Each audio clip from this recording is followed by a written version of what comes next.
So Kamala Harris secured another endorsement from a Republican politician. This time it's former GOP Senator Jeff Flake. This is from Forbes. So he's joining many other Republicans in crossing party lines. So this guy is a former senator from Arizona, and he announced that he will be voting for Vice President Kamala Harris and her running mate Tim Walz in November, joining a growing list of Republican lawmakers and big names who have said that they will cross party lines in the upcoming election. So Flake, who has served as the ambassador to Turkey until earlier this month, said in a statement posted on X, formerly known as Twitter, on Sunday that he is supporting the Harris-Walz ticket because he believes in the rule of law and wants to support a candidate who, quote, respects the will of the voters and would never attempt to use the powers of the presidency to overturn an election and, quote, seeks to unite our country rather than divide it. More than 100 former staffers and national security leaders from past Republican administrations endorsed Harris on September 18th, issuing a statement from the group Reagan, Bush, McCain, and Romney Alumni for Harris that condemned Trump's actions on January 6th, 2021, and criticized his national security record. So I'm going to stop the article right there. But yeah, Jeff Flake, this is a guy who voted with Donald Trump, I think almost 90% of the time back when he was in office. And he wasn't in office for Trump's entire term, to be fair. He announced that he would be resigning from the Senate at the end of 2017, if I recall correctly.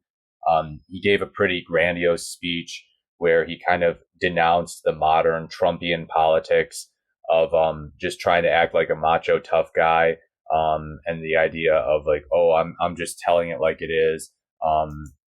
He didn't like the name calling. He didn't like the rudeness, and just the genuine divisiveness. And this was actually pretty early on in Trump's term too. So, he was already not a fan of Trump even prior to January 6th.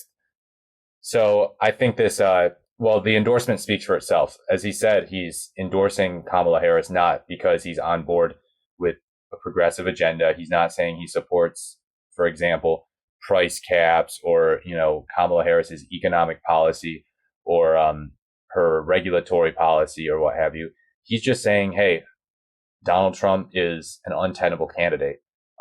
His Republican Party is opposed to democracy diametrically, based on the actions on January 6th, 2021. It was the same thing for Dick Cheney, basically. So these guys aren't coming out here and saying they support Kamala Harris because she's a neoconservative just like them, and they want neocon foreign policy, and they want massive tax cuts, and they support Kamala Harris because she's to the right of Trump. No, they probably would admit that Kamala Harris is to the left of Donald Trump. But they're saying that this one issue with Donald Trump is a deal breaker. And I think that speaks volumes. I do.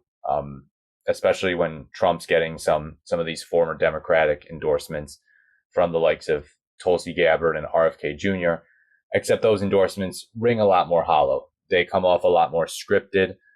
They come off a lot more disingenuous. It seems like they'd kind of been posturing heavily to the right for a long time. But no, Kamala Harris is out there getting endorsed by genuine, dyed-in-the-wool right-wingers who don't want to see democracy overthrown. They don't want the 2024 election to be questioned and accused of being fraudulent. So yeah, as I said, I think that speaks volumes. Let me know what you think in the comments about Jeff Flake endorsing Kamala Harris. Do you think it's a good thing for Kamala? Do you think it doesn't matter? Ultimately, I don't think it's huge in the grand scheme of things. It's just interesting. But yeah, as always, if you liked the video or found it interesting or insightful, please leave a like, comment, or subscribe to the channel. As always, thank you so much for watching, and I will speak to you in the next video.